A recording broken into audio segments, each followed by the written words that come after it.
Welcome to Negotiating Happiness, the show that helps you find happiness, success, and balance in your work and life. I'm Adriana Fiestro, your host for this journey into entrepreneurship and personal growth. We're broadcasting live on 107.7 and 105.3 FM in New Orleans as part of the United Public Radio Network. We explore the latest strategies, insights, and stories from successful entrepreneurs and experts. From managing stress to building a thriving business, we've got you covered.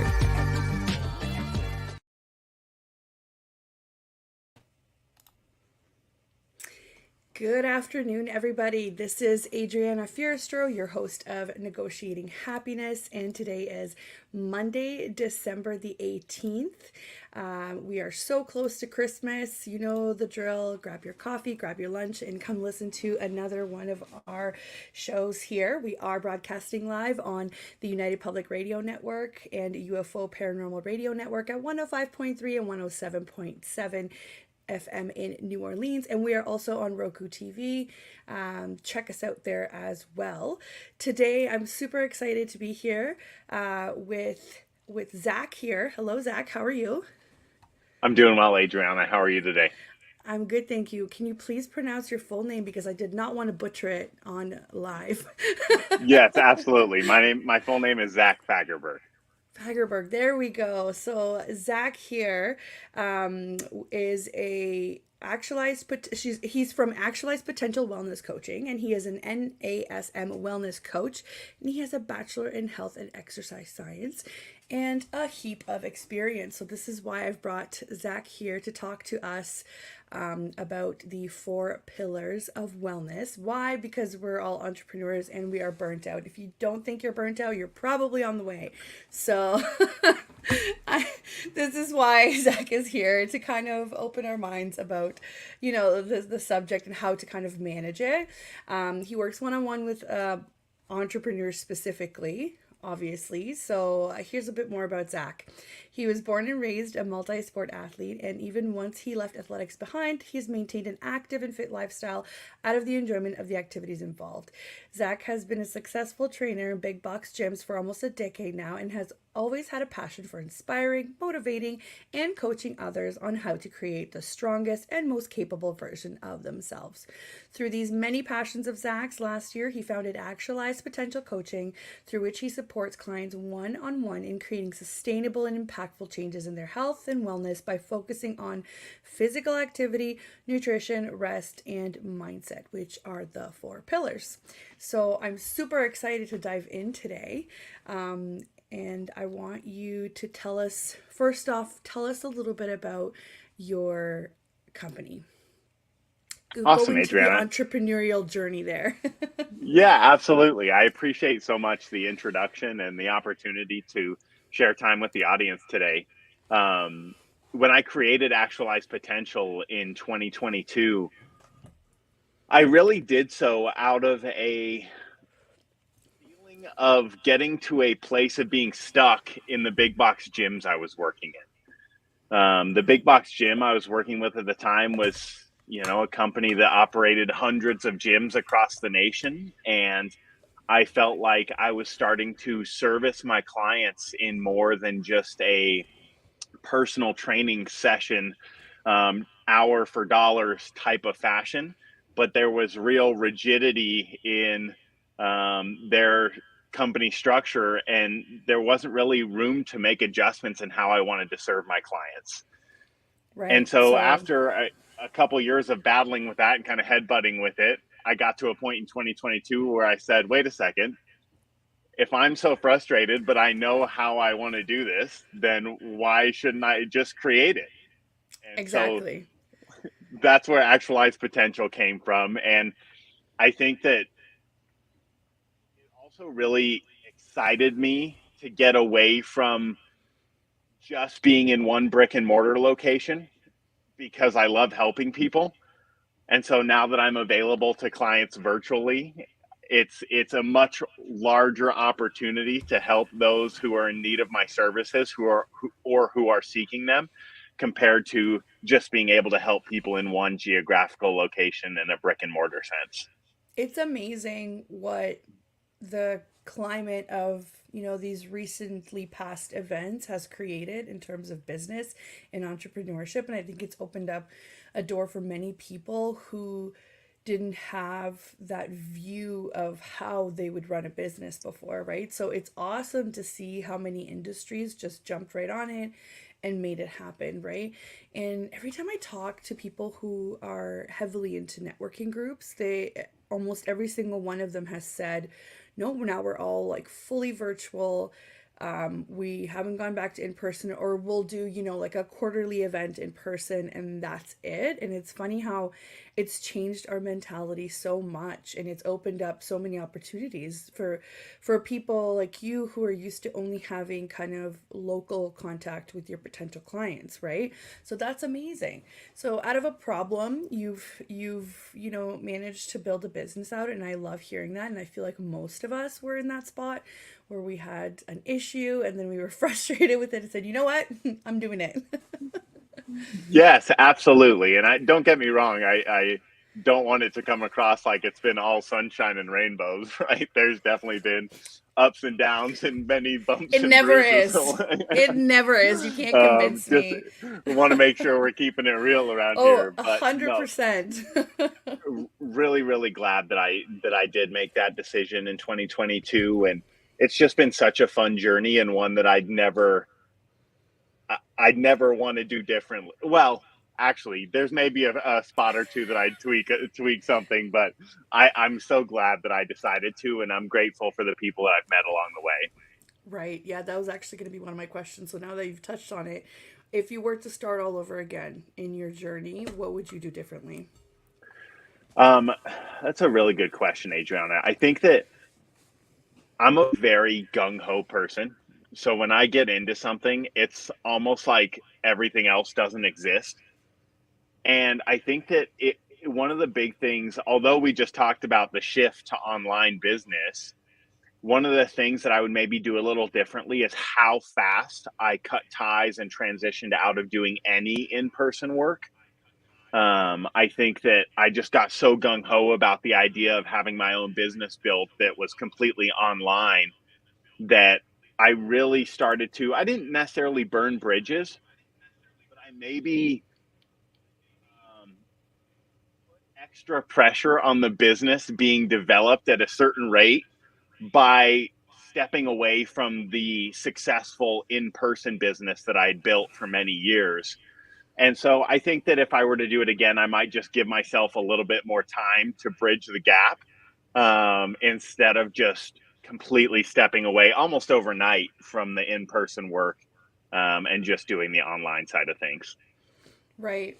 Right. So that's so funny. I mean, you just give yourself more time, but we're when we first start out, we're so eager to just kind of, you know, go from 1 to 60 that we forget that maybe time ends up like polishing some of our techniques or our experience, right? We forget and we just want to get where we want to get, and we don't give ourselves time. I feel like that with myself too.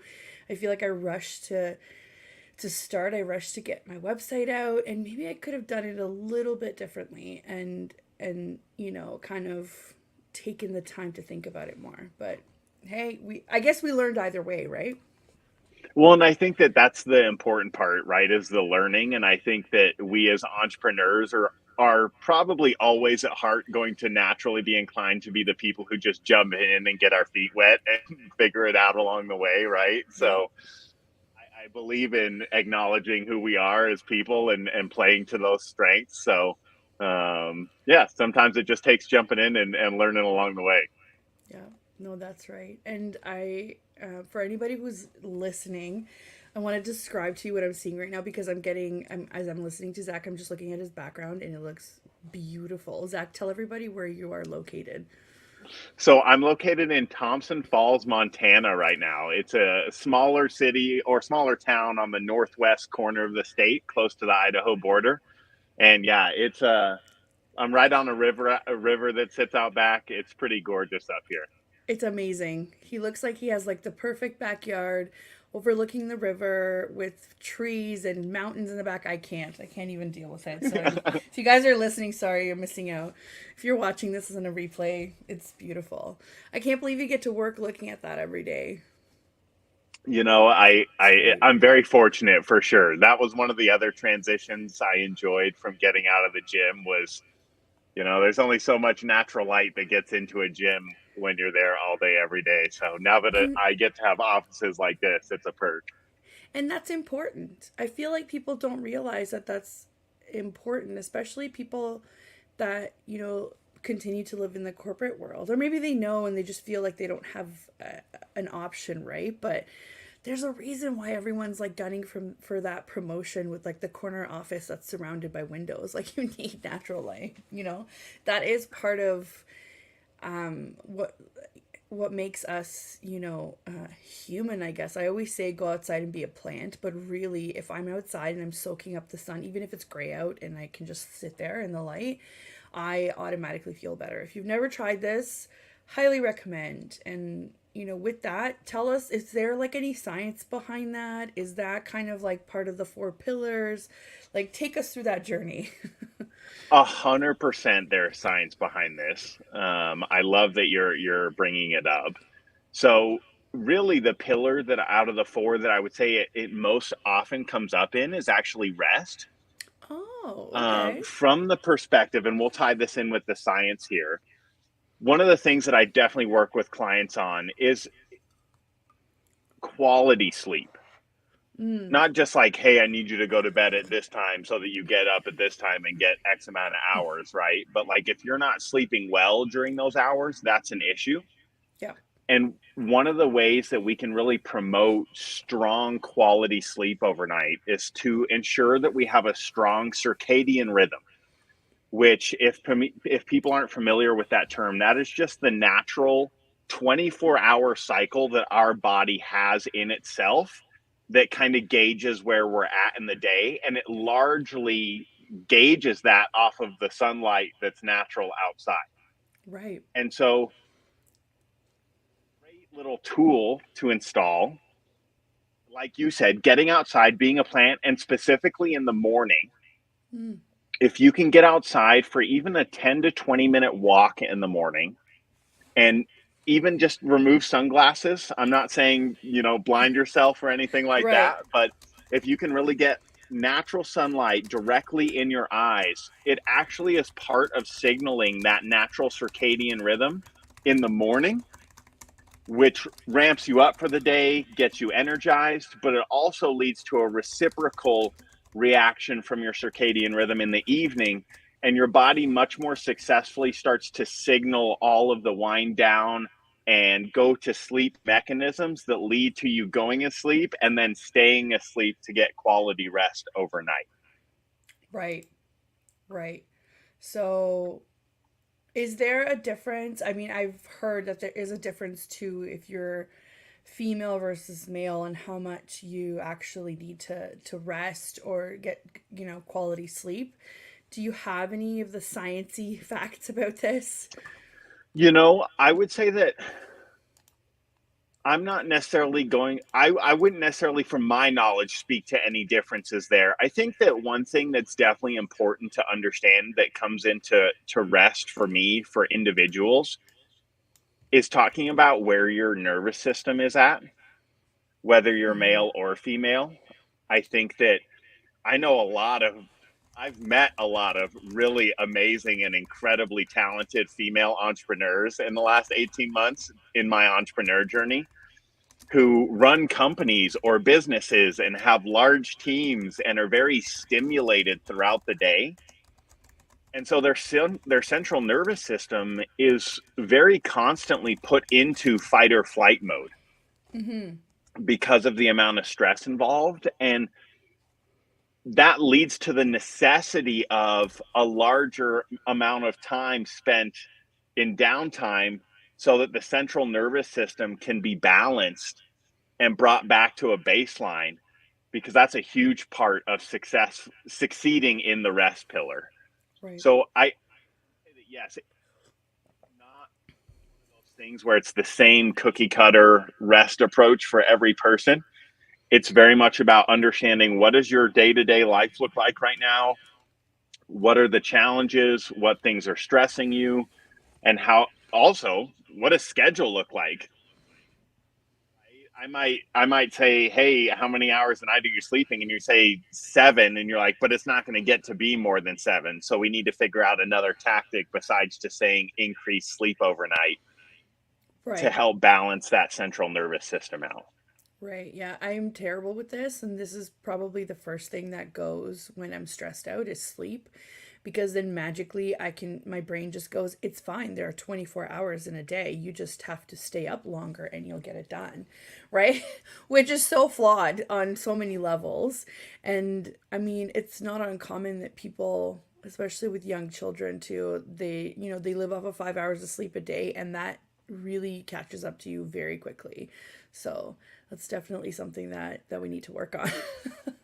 And I think it's one of those things where I encourage people to think about it from the perspective that you're willing to work that way, and many others are too, because we care so much about what we're working on, whether it's the work we do or the parenting that we do. Like, it hits us in our heart, and that's why we're willing to sacrifice for it. But if we Yeah. can maybe just reframe the thinking a little bit to say, well, dang, if I care about it that much, being my best for it is what I'm really after. While shelling out more hours may feel upfront like that's me being my best at it, showing up for quality hours of whatever that thing is actually what being my best at it looks like. And so, there's no we live such busy lives right now that it's really hard to sit here and say, okay, so that means overnight you're going to overhaul your schedule and increase sleep by X amount of hours, right? Right. But I think it does speak to the importance of not just leaving it as is, right? Whether it's 15 minutes here, or a practice that you install in your evening that helps you wind down more effectively, right? Instead of focusing on just overall hours of sleep. These little steps that over time start to lead to a larger amount of time spent in quality sleep is certainly something that allows us to show up with effectiveness and efficiency for what we do, instead of just trying to overpower that equation from a man hours perspective. Totally. And this is a really good example with when I moved recently. I didn't specifically take any time off, and that was such a big mistake because I thought I could just do it all. And what ended up happening is I wasn't efficient at moving, and I wasn't efficient at balancing the two. So I just ended up prolonging both the moving process and the project or whatever we had kind of ongoing client wise. And while my clients knew about it, it would have made way more sense to be like, I'm just going to be radio silent for 2 days, get everything done, get some sleep, and then come back refreshed and ready to kind of finish everything. It's such a great example of that. And it's always like, do what I say, not as I do, because I am terrible with that stuff, But honestly. I think it's also hard because so much of society tells us that's the way to go about it these days, right? To do all the multiple things at once. And if you're not doing it that way, then you're, kind of slacking. And Slacking, yeah. Yeah, when exactly. in reality, like, the human brain is wired to do one thing at one time. There's no such thing Yeah. as multitasking. It just gets really good at switching back and forth. Yeah. So I don't think it's necessarily that we just need to beat ourselves up and say, what are we doing? It's very much that society encourages that approach. Yeah. So But the being able to just solution have a the solution it relies on us though. So while we don't beat ourselves up for it, I think we have to get really good at creating and maintaining those boundaries. It's really easy to create them on paper too, but if you don't maintain them and actually put them in place, they yes, zero steps forward, you know. and increasing the awareness of when those boundaries are being encroached on, and what the action steps are when that happens, for sure. Yeah. So we talked about rest. What are some of the other pillars that you incorporate in coaching? So the other three that we mentioned at the beginning are physical activity, nutrition, and mindset. And I would say that it's a very common thought process for those who are seeking coaching in my industry that, like, okay, well, physical activity and nutrition, it's a foregone conclusion. Zach's going to give me a workout plan and Zach's going to give me a nutrition plan, and that's that. Um, but with both of those pillars, I find it much more successful in setting my clients up to create actual lifestyles that they succeed at sticking with long term, to get them involved in those pillars. So we talk about goals and what they want to accomplish, because that's important to how those two plans are put together. But from there, there's a lot of ability for us to have a conversation around, what do you enjoy doing physical activity wise? I'm not going to sit here and tell you that this is the only option. If you don't enjoy that option, there's tons of options for physical activity. Or if you don't enjoy that food option, there's tons of options out there for nutrition Yeah. to meet the needs of your system. And so I find that getting my client involved in that process is what supports them in building a plan that they feel like they're not sticking to out of an adherence perspective. They're sticking to it from a, I made that. That's my plan, not Zach's plan that I'm doing because he said so.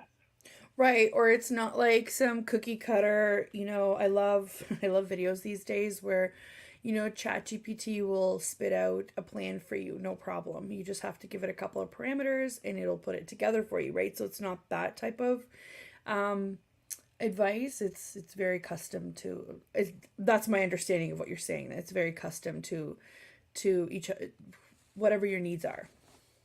Absolutely. And just like your moving example, right? I think the other thing I really try to encourage with any of the pillars is not taking on so much at a time that it's this massive overhaul. Mhm. In nutrition, maybe it's working on one little thing, like focusing on quality breakfast, Mhm. right? We're not going to sit here and try to install a full meal plan and 6 or 7 days a week of eating if we're not even consciously deciding what we're doing one day of the week right now. So like baby steps. Yeah, from the perspective, and people don't like that from the perspective that they're like, well, I'm paying for coaching or I'm bringing on a coach, so I just want to know it all and have it all work next month. Right. Where in reality, even I, who have an educational background in this, it took me years to really get to a point where I mastered all four together. A little bit of working on this pillar for a while, and then, oh, well, this pillar is now being limited because this other pillar is holding it back. So now I'm going to shift my focus to nutrition so that I can continue to progress in physical activity. So it's a natural process of building on top of itself. Yeah. And you just can't rush it if you want it to really stick over the long term. Yeah. You mean you can't just throw money at a problem and it goes away overnight? That's weird.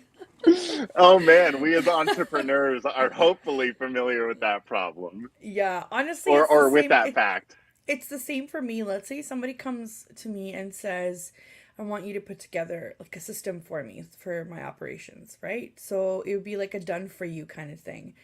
And I'll do it and I'll customize the CRM and I'll put in the workflows exactly how they would want their business to run.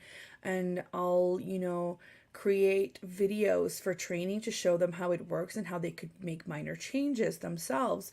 And then they can pass that on to staff as well. And it has happened where we've gone through this elaborate process. They've paid, they've received, they've tested it, they've watched the videos, and they're just like, it's not working for me.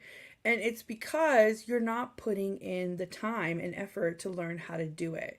So while somebody can do that for you and can guide you and can show you how to structure what it is that you need, you are still responsible for continuing to learn and to build on top of it because it is your baby, It is your health, it is your business. It is you want to keep this machine going. I provided you with the tools in the machine, but you're the one that has to keep pushing the buttons that make it continue, right? So it's the same idea. Some people are just not ready, and I do encounter clients who come to me that say that they want the works And I'll say, great, do you know how you want to run this? And they'll say no. And I said, you're not ready for the works then, unfortunately. It's not just about taking your money. That's not it. It's about, can you do the base, right? Build your base. How do you want to run your business? How do you want to, show up for clients? How do you need help? What are your resources? Where are you allocating them? What is your messaging? What do you tell the world that you do? And it's the same thing. And if they can't answer those questions, it would be very hard to translate into an automated client experience. And I've been there, being like the tech person, and I've been there and I've looked at it and I've said, no, I can't automate this because my process just doesn't work that way. But it took me a long time to figure out how my process would work in order to make my life easier and automated, right? But that time is what made all of the difference. Because if I were to pay somebody to do exactly what I'm doing for other people, I'd be like, this doesn't work for me, right? And it's just like we said already in our conversations today, it's truly that trial and error along the way that Yeah. allows you to hone in on the process that sticks, because it's that error that makes you say, oh, not doing that anymore, and definitely using this process or Yeah. system or routine. Yeah. And I think the same goes for people's health and wellness. I think, when I give someone a physical activity plan, I highly encourage them, hey, yes, I've put days of the week to the plan, but if based on your work schedule, your life schedule, certain days work better by switching them around to other days of the week, like, that's your prerogative. And I want you to do it because that's only going to increase the consistency in which the plan gets done. So Yeah. again, you said you hit the nail on the head. You have to be present and engaged in your process, not just looking for someone to hand you the cookie cutter plan approach and expect that that's going to fix the problem or get you the solution you're looking for. I mean, it might for some people if they're wired that way or if they're just like on the cusp of it. But like 99% of the time, it won't work. And I'll tell them you're not ready. Like, I even have social media posts where it'll say, like maybe you don't need a VA. Maybe you don't need an OBM, right? I'm the OBM part. Maybe you don't need that yet. Maybe you need to work on your processes first, or maybe you need to figure out if you need to make some changes to your business, and I'm completely honest about it. And I feel like sometimes people aren't ready to hear that, or because they're not problem aware, right? Or it's the people that are problem aware and solution aware, those are the best because they come in, they know exactly what they want, right? So they'll actually listen to you and say, okay, this makes sense, Zach, I will do baby steps, and then you need to let me know, when's the next step coming, those are just the people that tend to be wired that way, right? Yes. But it's interesting. So you've mentioned that it is not easy to juggle all four pillars. I just after our intro here, about halfway through, I want us to talk about what do you do with clients that tell you, like, maybe they realize that, oh, like, I just don't have time for this. I thought this was going to be like that magic fix, right? So I want us to talk about that real quick. I just wanted to do a quick station ID first because we're about halfway here. So for those of you just tuning in, this is Negotiating Happiness, and I'm your host, Adriana Fierstro. And we are live on the United Public Radio Network and UFO Paranormal Radio Network at 105.3 and 107.7 FM in New Orleans. And we are also on Roku TV. And if you are just tuning in, I am here with my guest, Zach, and he is a wellness coach, among other wonderful things that he's about to tell us. We are discussing the four pillars, and stay tuned because Zach has a book as well that I wanted to explore. So let's continue on. Zach, we were talking about, what do you say to clients that come to you and say, there's no possible way that I can give time out of my day to one pillar, never mind four. So I think that the first thing that I always want to do when a client comes to me with that challenge is acknowledge them. Okay. Right? I think that it's important to say, yeah, it's a busy life and you got a lot going on, especially as an entrepreneur. And hey, if there's parenting added on, like there is many moving pieces here. So I hear you. I understand. Right. Yep. Let's look at all four. And what I would encourage, if we feel like we're in a place that all four or multiple of them is just not approachable, let's do an honest assessment of where all four currently stand. And let's start a triage type process where we just focus on the one that's the most outlying. The one that, if we do an honest assessment, is the most detracting from you feeling your best. Mm-hmm. Right? Mm-hmm. And then let's just start with the baby steps in that pillar. And you may say, Zach, this feels like I'm throwing, you know, darts at an army of oncoming stuff, you know. But it's important that we start creating some sort of forward momentum. We can't let the mindset of current circumstances be the argument for staying there. Right. Right. Right. So I there are some who are in positions where they say, you know what, Zach, I just passed a busy season in business and I really am ready to dive into multiple pillar work and adjusting multiple aspects of life. But a lot more people actually fall on the triage side of things when we first get started. And it's much more about finding that pillar that's the most outlying and starting to create small pieces of momentum in that pillar, that start to kind of snowball over time by nature. Right. Right. So remind us again, right? So nutrition, fitness, rest, and mindset, right?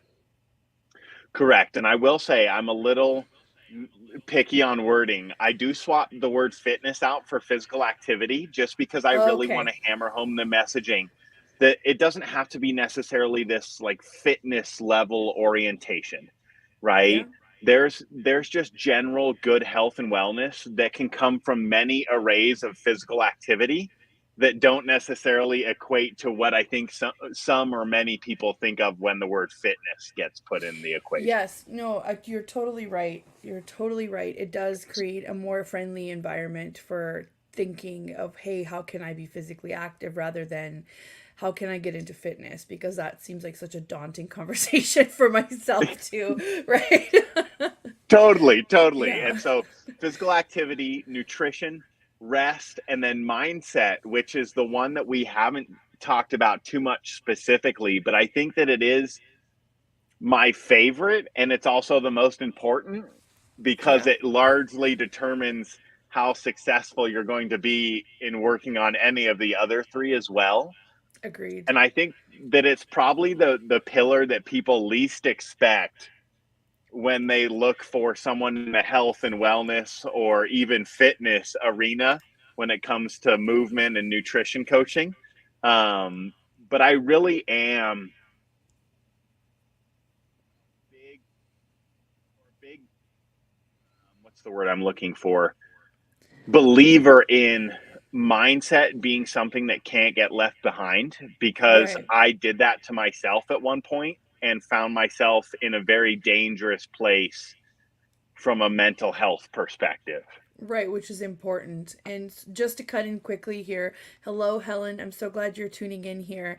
Um, so she says for her, she is focusing on movement, and that's a really good point too, right? Physical activity, that phrase totally supports the idea that let's just focus on moving. Let's just focus on getting to a point where you are not only comfortable but you're progressing, right?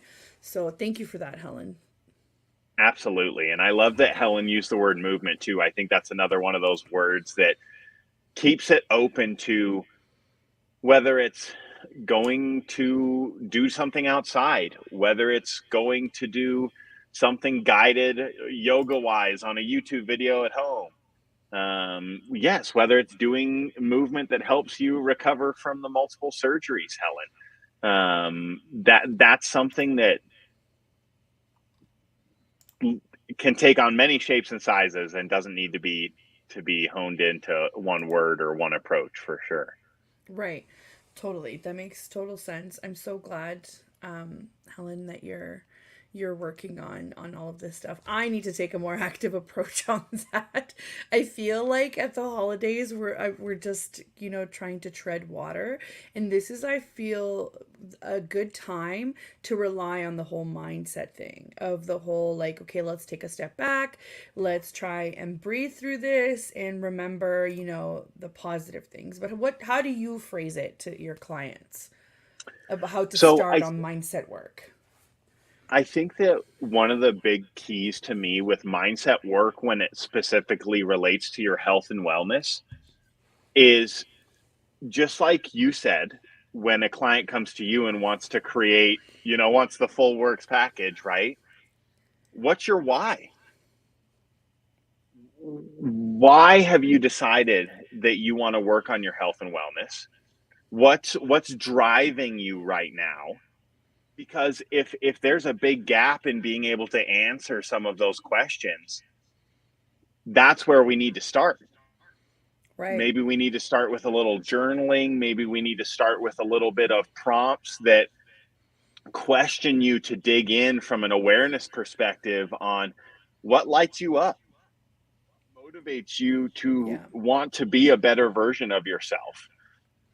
And And sorry to interrupt there, for anybody no, that is not familiar, I mean, we've talked about it on the show before with journaling.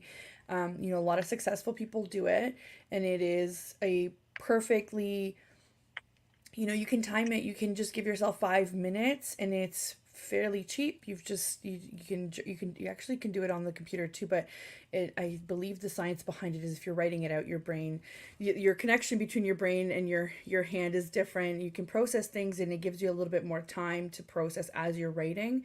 So you're just putting your thoughts or you have certain prompts that you can just put in this notebook, and over time you will start to see maybe how your mindset shifts. And those are really simple exercises that we've mentioned on the show before, but just in case nobody was familiar with journaling, that's what we mean.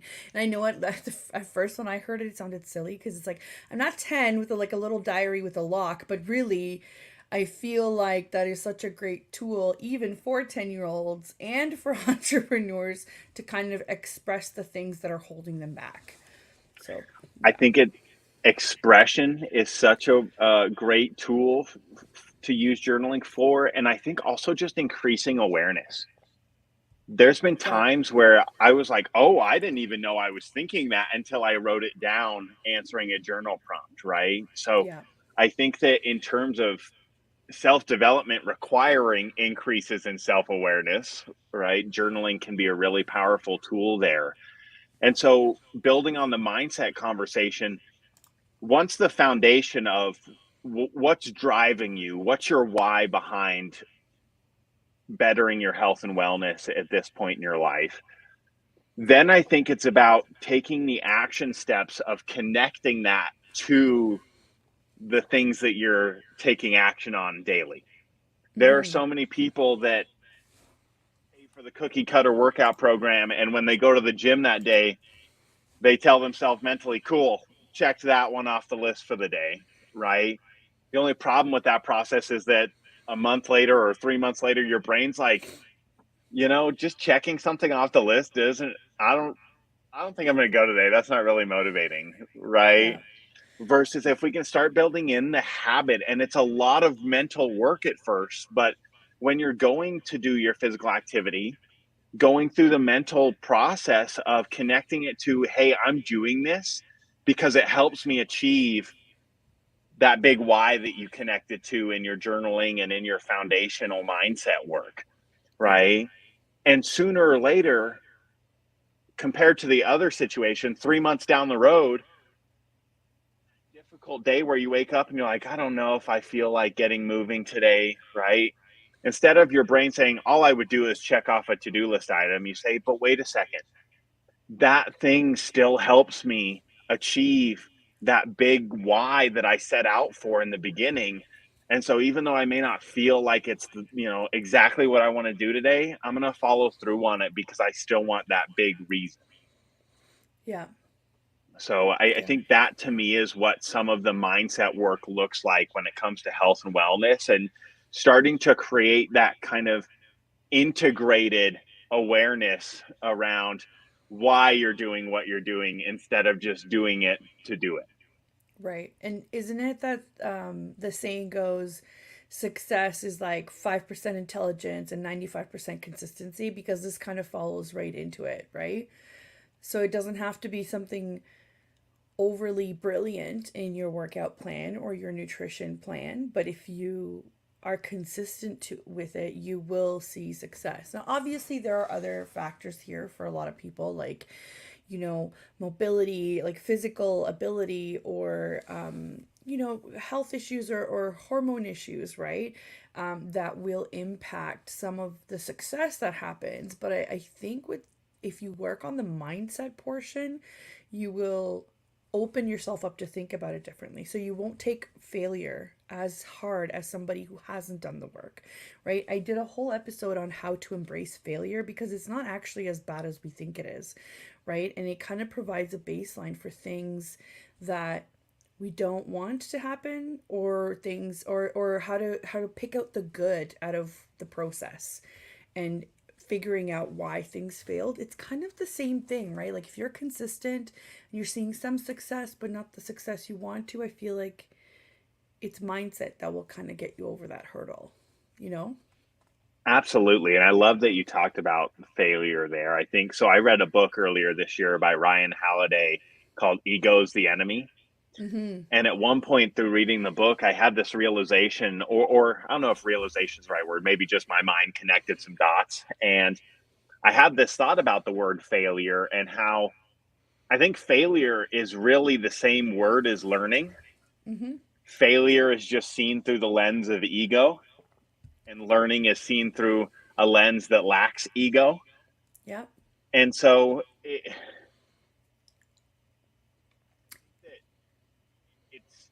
something that I work with just about every single client that I've ever worked with, whether in this business or in the gym on.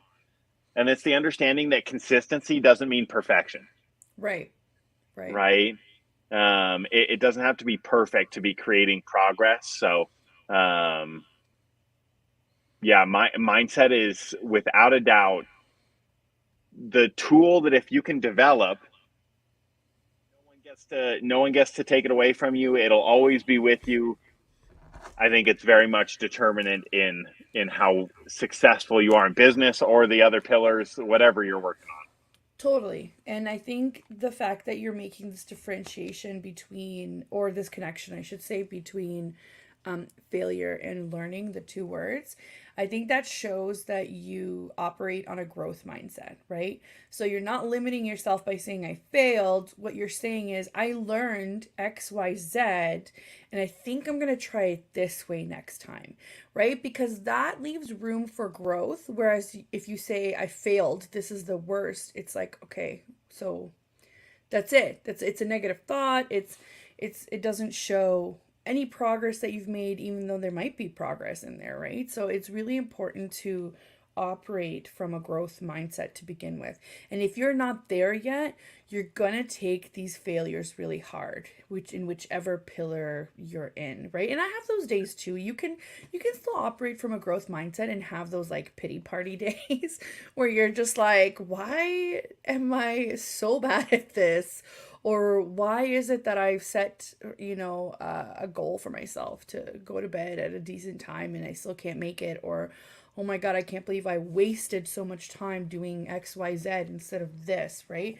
So I think we just need to give ourselves some grace and understand that you're right. You're not just gonna, pay a coach or a professional or for a service and expect it to, flourish overnight, especially in those industries where you require the client to put in a lot of their own work because it's so custom, right? It's not something that you can just spit out of a computer. It's literally based on your willingness to operate within those frameworks, right?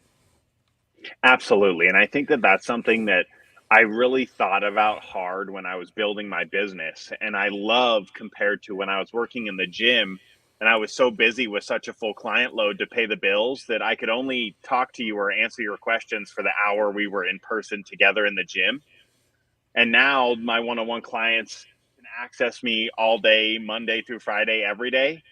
And Right. that's where I've even started working with some clients who have this expectation based on previous coaches that if something doesn't go according to plan, they're like afraid to report it because they think I'm going to like Right. crack the whip on them, and then Yeah. it's going to be this whole negative situation. Whereas like, Yeah. wait, you're not upset? Yeah. We're going to talk Yeah. about how I can grow from this situation. Oh, can Yes. can I tell you how I've personally been through these diet programs? I will not name names, where you would literally get reprimanded for not meeting certain quotas or not meeting, and they would always, kind of threaten you with, you're going to get kicked out of the program, but you're not getting your money back. And I'm just like, this Oh, is absolutely archaic. And let me tell you what happened. I lost the weight and I gained probably 120% of it back.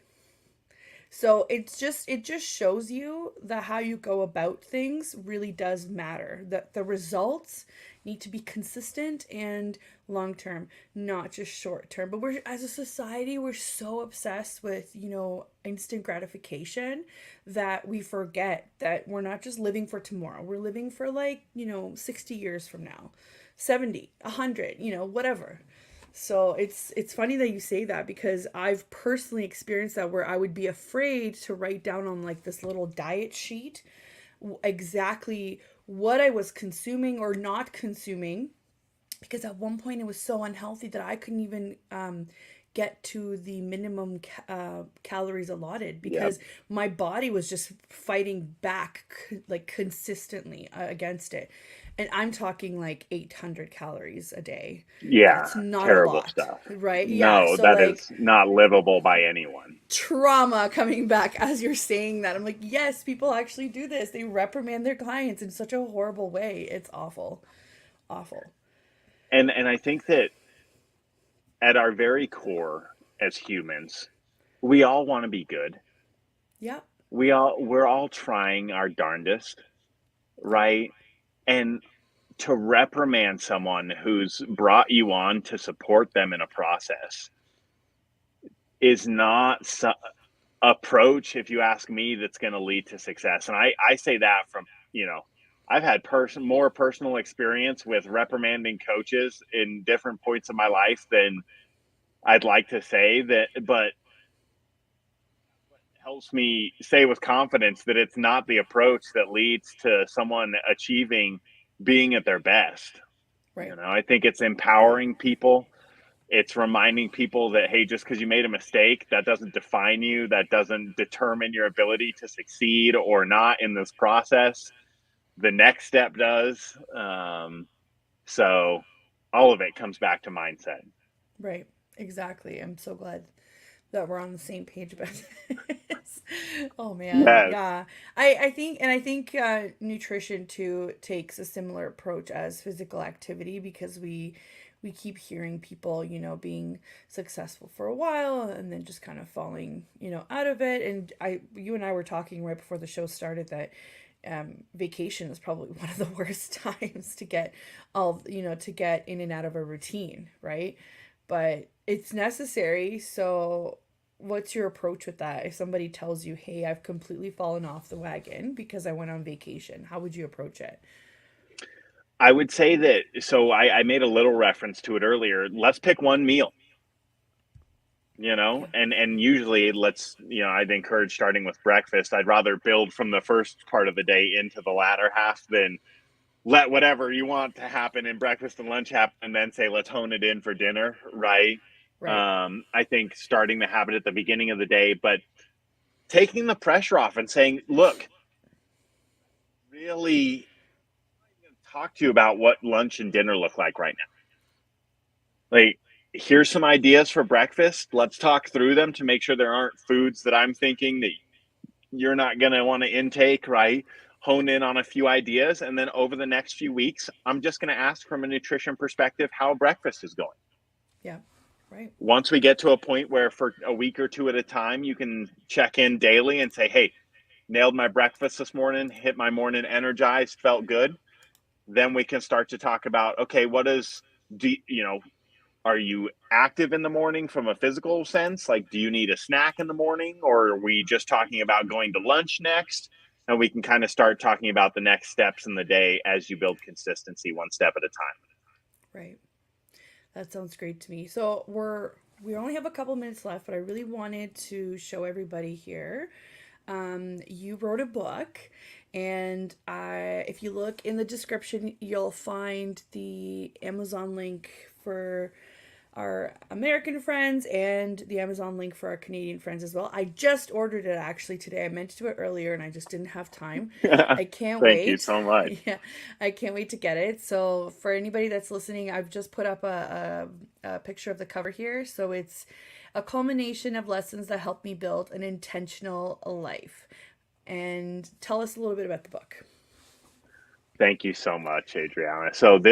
I have a big smile on my face right now because this truly was like my big passion project of the year. Yeah. I did it all myself. I edited myself. I published myself. Um, and really, what the book is meant to be, as it alludes to in the title, is all the lessons I learned from training in the gym that allowed me to find success with my health and fitness that I think are actually life lessons. And really, where the title of the book came from was earlier this year. I was at a networking event with some other entrepreneurs, and a friend of mine approached me and asked me the question, Zach, how are you so intentional with what you do in business and how you do life? And as I was later in the year looking for a title for the book and trying to think through what really this book was trying to communicate, I realized that that's what this culmination of lessons allowed me to build. Finding success in the gym really does take an intentional approach. You have to understand what you're doing. You have to control the variables in play. And so this book is meant to be a culmination of lessons that help people understand how to take an intentional approach to what they're working on in life. Right. That's amazing. And it obviously goes through your fitness journey, right? So yes, I definitely share. Gosh, it's a great way for people to learn a little bit more about Zach for sure. I mean, I share Yeah. stories in the book all the way back to childhood. So, um, really, it's my gym journey and also a little bit of my life journey. I think that the Amazing. two are intertwined for sure. I haven't Yeah. always been a gym junkie, so kind of helps people understand how I got there and what's taken place since then. Right, right. Cool. I can't wait. Like I said, it's on the way. I think it's 2-day delivery, so I'll let you Well, know. I will very much look forward to what your thoughts are. Yes. Awesome. And one of my final questions here is what makes you happy? Like individual Zach, not partner Zach, not, sibling Zach, not, what kind of drives you forward with this entrepreneurial journey? What makes it worth it? So I share a story that led to the name of my company, Actualized Potential. In 2019, I was very far down my gym journey, and I was actually closing in on stepping into competing in the bodybuilding world. And I was about 10 weeks out from a show that I was preparing for, the most physically fit, the strongest I'd ever been. I found myself one evening checking into a mental crisis facility in the area I was in Colorado because I was struggling with apathetic thoughts towards self-harm and losing my own life. And that was just a real red flag to me because I've been close to that type of loss. And Right. when I checked into the mental crisis facility that evening and I worked with the professional I did, at the end of the session, by law, she had to work through a worksheet with me that was an emergency action plan that she Yeah. sent with me that is meant to give you guidance on if these thoughts come back, right? What are some things you can take action on? And the last question on the sheet was, at this moment in your life, what do you find most worth living for? And the only thing that I could think to answer at the time was leaving the door open to the opportunity of fulfilling my potential. Mm-hmm. Like if I'm Mm-hmm. not here, then that opportunity to fulfill all the potential I have instantly goes out the window. Yeah. And that moment is truly why I created why I named my company Actualized Potential, because that's truly what makes me happy, Right. is this pursuit of, and I don't want that to come across as, I'm always working, I'm always at the gym, or I'm always, I think that there are many aspects of relationships with others, whether it's family, friends, loved ones, mentors, those that you're teaching. There's many aspects of actualizing your potential that aren't just like work, work, work, go, go, go all the time. But that truly is, whether it's bettering myself physically, whether it's bettering myself relationally, whether it's bettering myself mentally, I feel like Mm-hmm. I'm taking action on bringing my potential to real life. And that just makes me happy down to my very core. That's awesome. I mean, I'm so sad to hear that you've experienced such, hard, um, like it's not just mental health, it's just the situation that you're in, but look at how much you were able to create and how much you were able to bring out of yourself, right? It's such an accomplishment. And that's not to say that everybody that struggles with that kind of stuff needs to be valued based on what they can create out of it. I'm just thinking that you took the time, you recognized that you needed to heal, and you took baby steps from there. And that's exactly what, even, the book, it's like, it's, you were intentional about how you were spending your energy, and you were able to do the things that you wanted to do. And I think that's what people need to get out of this. You can do the things that you want to do. You just need to give yourself some grace and use the tools that are available to you, right? Because it's not easy. None of this is easy, right? So that's such an inspiring story. Thank you so much for sharing that. I Of can't course, wait to see Adriana. what else, comes out of this, because you're on such a great track. I mean, you've got a book out. I actually went on your Instagram and I saw that you've got a men's retreat coming up in March, right? Yes, at the end of March, I'm hosting my first men's retreat. And this comes back to wanting to get back to doing a little bit of the in person stuff as well as working Yeah. with people virtually. So I'm Yeah. super excited. It's going to be down in Sedona, Arizona, and it's just going to be a quick weekend. And there's not that many spots because it's my first one. So I want to make sure that the guys who do come get the experience that I'm envisioning, instead of trying to Yeah. bring more people than I can create the Yeah. experience for. Yeah. If you're a man who's looking to find other men who are interested in self development, both personally and health and wellness wise, if you're a golfer, if you're an outdoors person, if any of those things fit your fancy, then it's definitely going to be a great weekend. That's amazing. Yeah, that was kind of our approach too when we ran our retreat. Was we wanted to have kind of an intimate group just to, make sure that we met everybody's expectations of it. I think it'll be a great time, and especially now you're giving activities away. If you're a golfer, there's going to be golfing in there, so get on that. Yes, Also, guys, absolutely. it's going to be taxable. It's taxable. It's a business expense, so do it. Said it Do it, better do it. I myself. highly recommend. Highly recommend.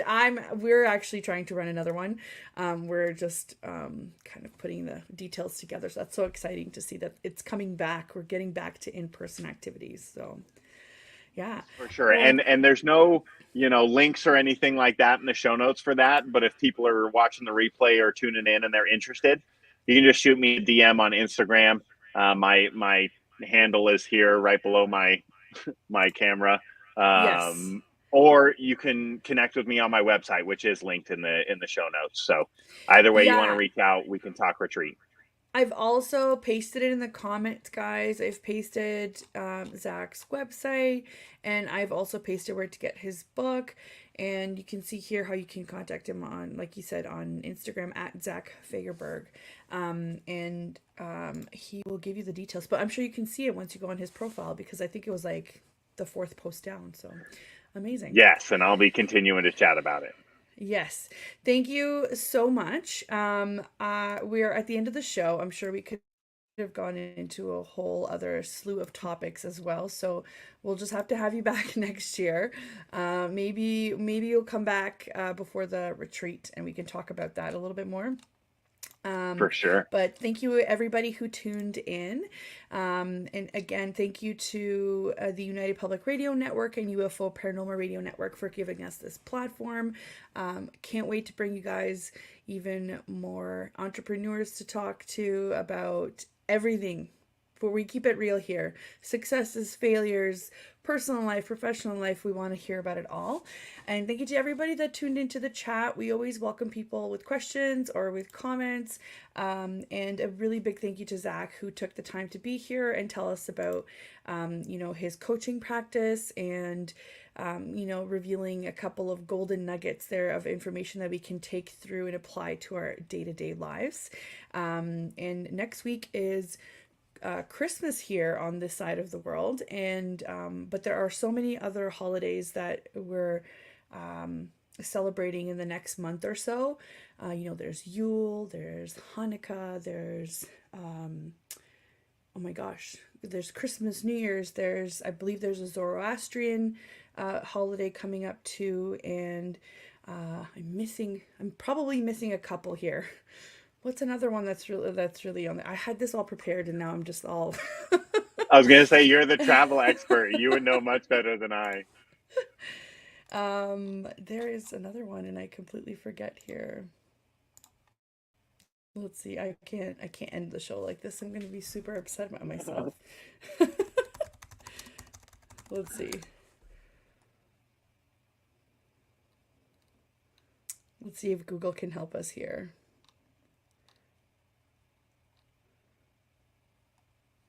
Oh, almost. I should know this because I work with a client that teaches religious Kwanzaa. Oh my gosh, how did I forget that? Yes. Education about religion. So that's really cool. Yeah. So we had Bodhi Day. There's Yule is really close. Christmas, Kwanzaa. We had St. Nicholas actually, which we celebrate as well, especially for the kids. And I do believe there's a Zoroastrian holiday coming up too, maybe in January. So happy holidays to everybody, and we will see you in the new year, I guess. Or is there another one? Let's see. No, there isn't. We're probably going to do some replays for the next 2 weeks because it hits right on Christmas and New Year's. So Zach, thank you for closing out our year, I guess. And it's also I feel our 30th honored. Yes. episode. I mean, who thought about this? Who thought about this, right? Thanks again, I so everybody, and appreciate have a wonderful, wonderful rest of December, and we will see you guys in the next year.